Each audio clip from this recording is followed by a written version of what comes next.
Hey, you clicked on my video. Appreciate it. Now be sure to like the video and subscribe to the page. Long enough to cover the subject and short enough to keep it interesting. Welcome to Out of My League. I'm Nick Diaz. So I don't know about you, but I walked away more encouraged about this LSU baseball team this weekend after going 1-2 in the Shriners Classic. Because I saw competitiveness and I saw guys who didn't quit in any game. LSU had opportunities to come back and put themselves in position to win against Texas and Baylor. They just left too many men on base. 12 men on base to be exact against Texas. But one or two swings goes your way, 1 or 2 inches the other way, and you at least tie those ball games. 1 or 2 swings, 1 or 2 inches. This LSU team is dangerous, and they are never out of it because of their offense and because this team is not soft. They're tough, and they're made of the right stuff.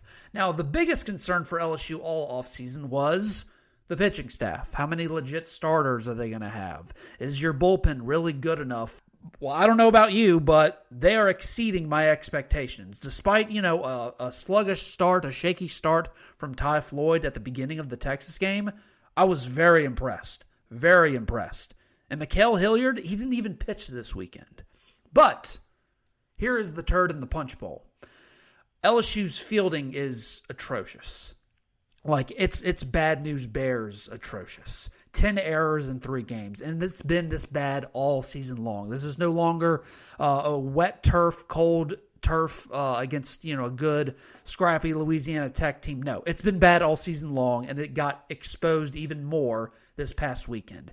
And that's just the ones, those errors, those 10 errors in 3 games, those are just the ones that were on the stat sheet. I could bog you down with the numbers and the woulda, coulda, shoulda, wouldas that should have been called errors, but you get the point, all right? You get the point. The conversation from baseball people that were watching LSU this weekend, it was pretty embarrassing. It was embarrassing. It's like, have they ever practiced fielding before? It's not just the errors. They're taking bad angles in the outfield. They have poor fundamentals. Even when they make the catch, the throws are underthrown and are poorly placed. There's just no rhythm to it. See, every time there is a coaching change from one good coach to another, especially when it's a retirement like Paul Mainieri, you'd start to take things for granted from the previous coach because he's been there for so long.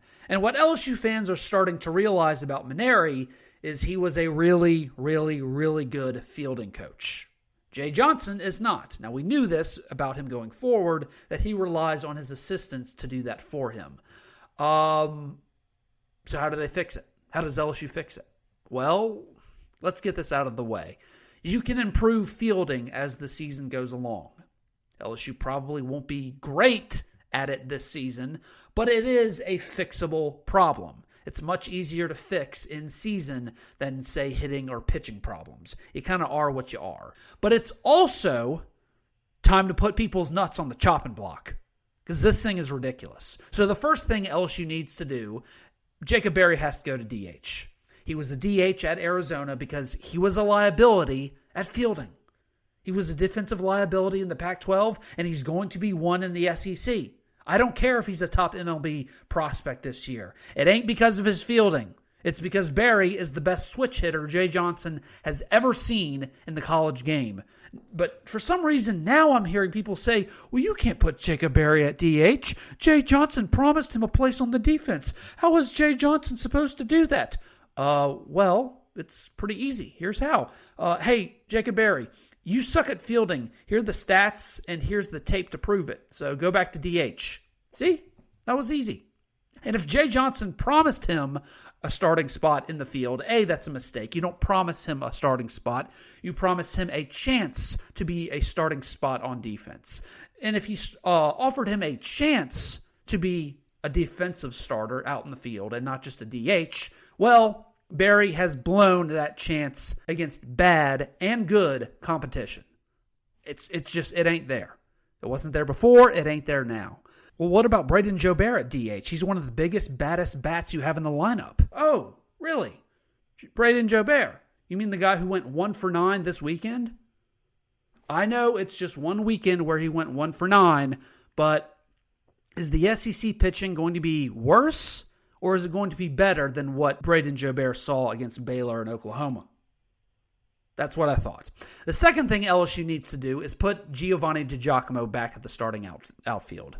Okay? I don't really understand why he wasn't out there. Maybe it was the Barry promise that just, God forbid, you break, but he's your fastest outfielder. He was your starting center fielder the past 2 or 3 seasons. He was your best outfielder in general the past 2 seasons. And quite frankly, I don't see any reason to keep Gio DiGiacomo, a guy who has had experience and production at the plate in the SEC, out of the lineup. I just don't get it. Put him back out there. Put him at left field. Put him at right field. Put him back at center. Move Cruz back to right field where he was last season. I didn't see a problem with the outfield back then. Do it like it was last year. It was the least of your problems last year. Now, the third thing I would do is, and this is a tricky part, is the infield. Because that's really where the huge problems are. I would say start by moving Cade Doughty back to third base like he was mostly last season. You're seeing a theme here, right? What worked last season, you tried to fix, and now it's broke.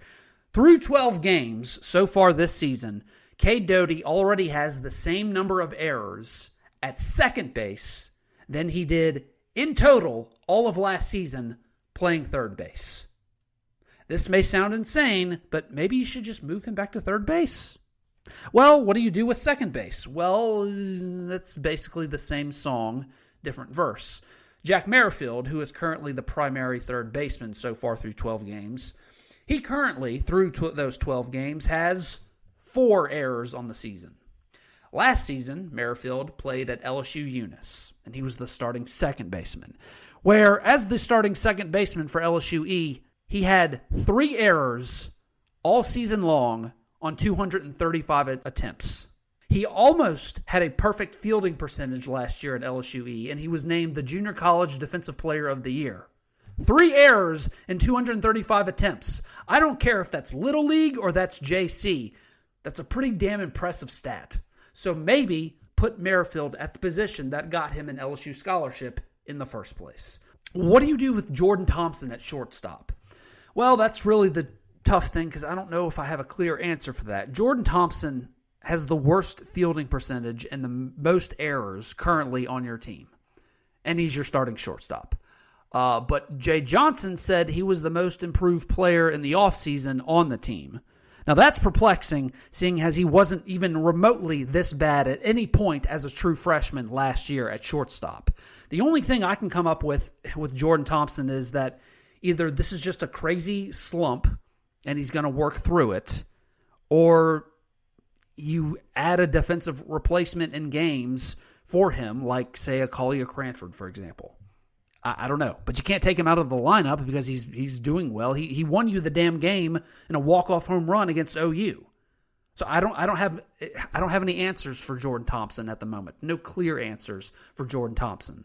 What I do have clear answers for is that doing the same thing over and over again and expecting different results, it's insanity.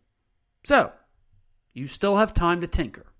But tinker season is almost over because SEC play starts next week. It's already here.